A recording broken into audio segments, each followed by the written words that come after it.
प्रिय सद्गुरु, मुझे इंसानों के बजाय प्राकृतिक दुनिया में अचंभा देखने में आसानी होती है।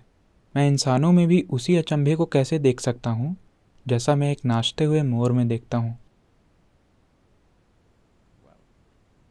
तो वो एक इंसान है ना?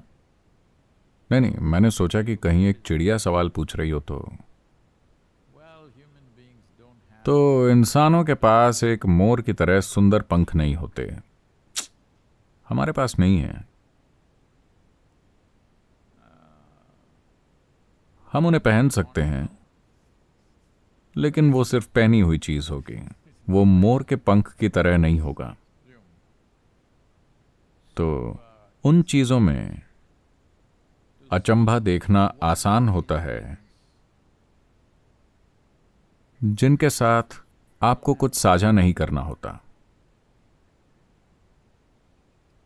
दुनिया में एक ऐसी पूरी संस्कृति बड़ी हो रही है जहां लोग कहते फिरते हैं कि मैं पूरी मानवता से प्यार करता हूं, लेकिन मैं अपने बगल में बैठे आदमी को सहन नहीं कर सकता। उदाहरण के लिए, भगवान से प्यार करना बहुत आसान है, क्योंकि वो कभी भी आकर डिनर टेबल पर आपके साथ नहीं बैठते। शायद आप उनका नाम लेते हैं, लेकिन अगर वो डिनर के लिए आ जाते हैं तो फिर दिक्कत होगी।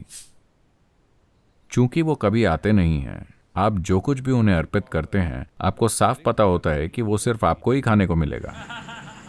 हाँ हाँ, अगर वो खाना शुरू कर दें तो अर्पण हवा में उड़ जाएगा। मुझे ये बताना होगा, ऐसा हुआ। अलग अलग धर्म के भिखारियों की एक संस्था है।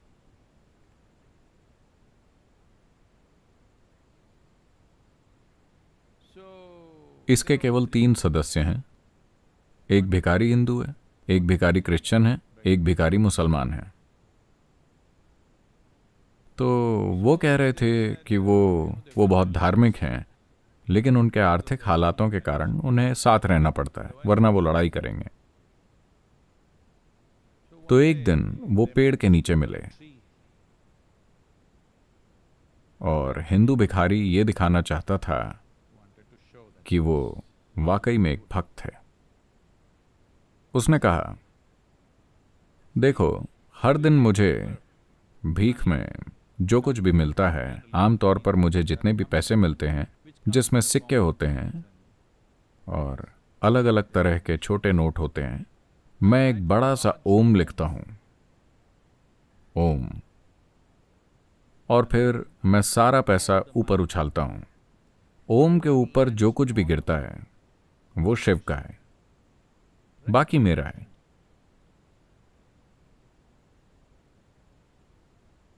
मैं एक सच्चा भक्त हूं। ओम तो आप जानते हैं, बड़ी सी पूंछ और ऐसा ऐसा और वो सब। मुसलमान भिखारी ने कहा, मैं भी ऐसा ही कुछ करता हूं, लेकिन हमारे लिए पहले दिन का चांद पाक होता है, पहले दिन का पतला सा चांद। मैं पहले दिन के चांद का एक चित्र बनाता हूं और फिर पैसे उछालता हूं। जो कुछ भी चांद पर गिरता है वो अल्लाह का है, बाकी मेरा है।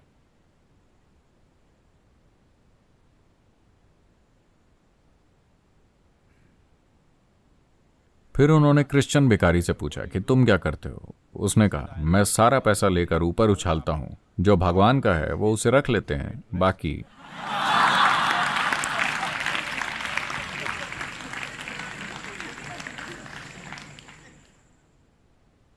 इस तरह एक मोर को प्यार करना आसान है, जो नाच रहा है और जो सुंदर है, क्योंकि वो आपसे कुछ मांगता नहीं है।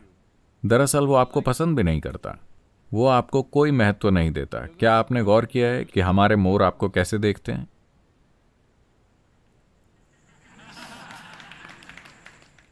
वो आपको कोई महत्व नहीं देता।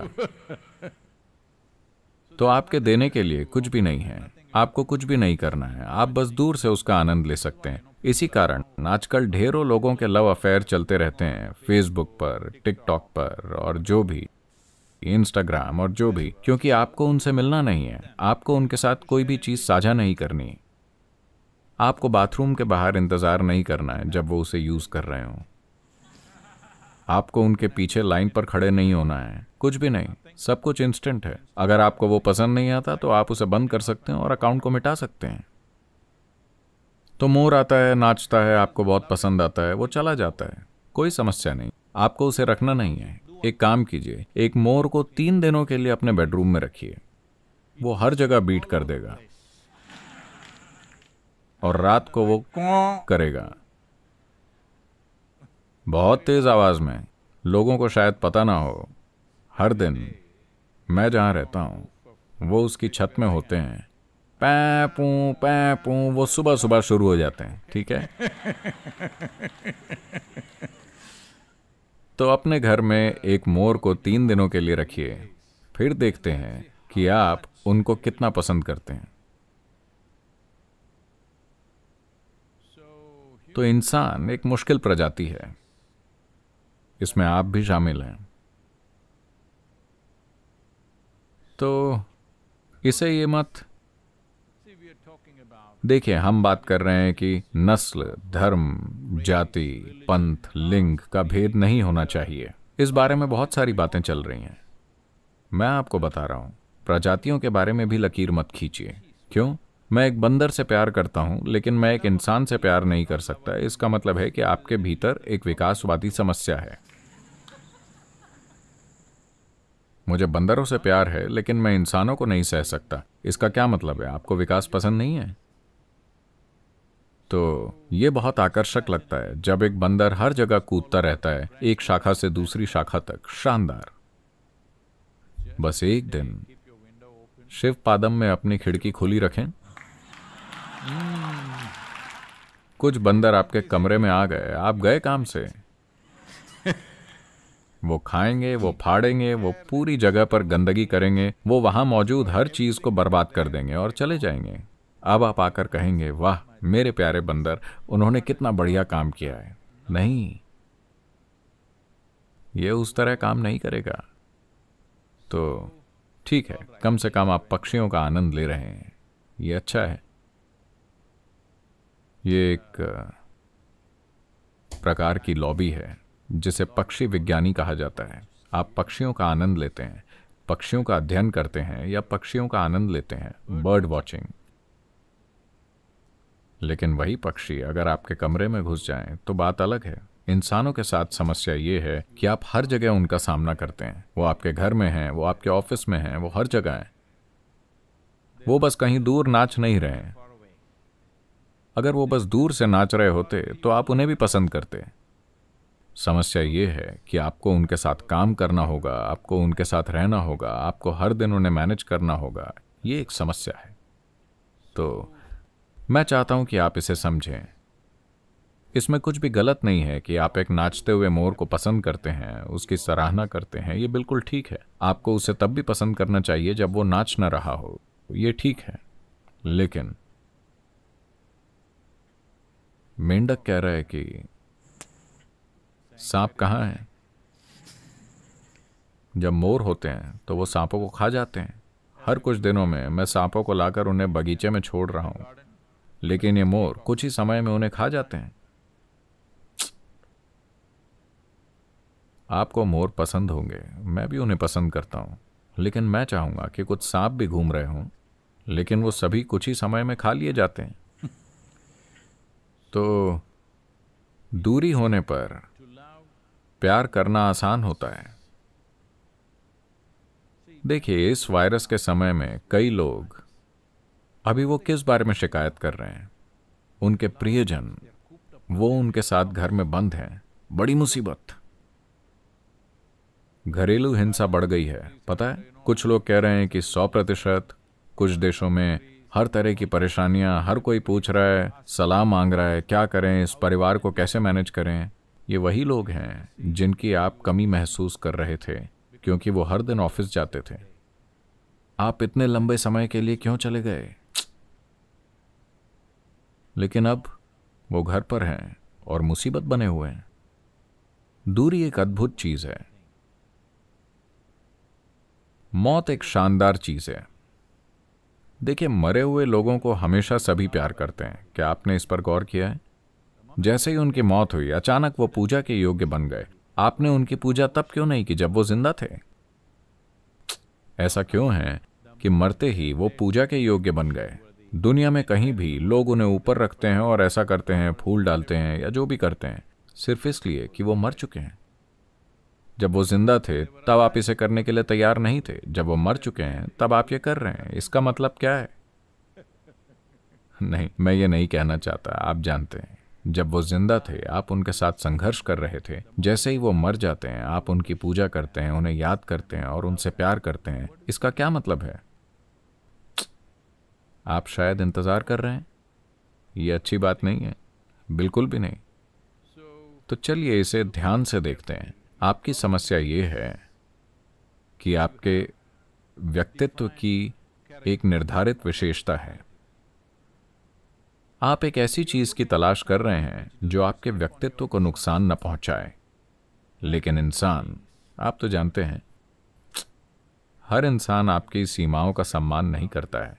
वो उस पर कदम रख ही देते हैं। उनमें से कुछ अनजाने में, उनमें से कुछ जानबूझकर, मेरी तरह। हमेशा जानबूझकर आपकी सीमाओं पर कदम रखना। तो जैसे ही कोई आपकी सीमाओं पर कदम रखता है, आपको लगता है कि वो व्यक्ति एक समस्या है। मोर अभी आपकी सीमाओं के बाहर है। वो बहुत सुंदर दिखता है। अगर वो आपकी सीमा में कदम रखता है तो आप उसे भी एक बड़ी परेशानी की तरह देखेंगे। हाँ, आप देखेंगे। चाहे वो मोर हो या कोई और पक्षी या बंदर या गधा या जो भी हो, दूर से सब कुछ अच्छा होता है। तो अभी आपके और इन प्राणियों के बीच एक दूरी है, इसलिए आप इसका आनंद ले रहे हैं। इसका आनंद लीजिए, इसमें कुछ भी गलत नहीं है। लेकिन महत्वपूर्ण बात यह है कि अगर आप अपने और अपने व्यक्तित्व के बीच थोड़ी दूरी बना लेते हैं तो आप देखेंगे कि आप खुद का भी आनंद लेंगे। और जब आप इस व्यक्ति का आनंद लेते हैं तो आप देखेंगे कि हर कोई शानदार है। हाँ, आप नहीं समझ रहे। मैं कह रहा हूं कि जब आप इस व्यक्ति का आनंद लेते हैं तो हर कोई शानदार लगता है। आप हर किसी का आनंद ले सकते हैं क्योंकि अब आप लोगों को वैसे देखते हैं जैसे वो हैं। आपके पास कोई ढांचा नहीं जिसमें उन्हें फिट होना होगा। वो उसमें फिट नहीं होते हैं। इसी वजह से भारत में हमने एक देवता की विशेषताएं इस तरह से बनाई कि उस आदमी को स्वीकार करना असंभव होगा अगर वो यहां हो। तो जैसे कृष्ण, राम, शिव, आप इन लोगों को स्वीकार नहीं कर सकते। महिलाओं से पूछिए कि क्या वो राम को अपने जीवन में अपने पति के रूप में स्वीकार करेंगी? वो नहीं करेंगी। पूछे कि क्या वो कृष्णा को स्वीकार करेंगी अपने जीवन में पति के रूप में? वो नहीं करेंगी। Because it's too much trouble. लेकिन 6000 साल की दूरी के साथ वो कितने शानदार दिखते हैं, कितने शानदार। और शिव, असंभव आदमी। ठीक है, बस कुछ भी और सब कुछ जो आप सोच सकते हैं वो हैं।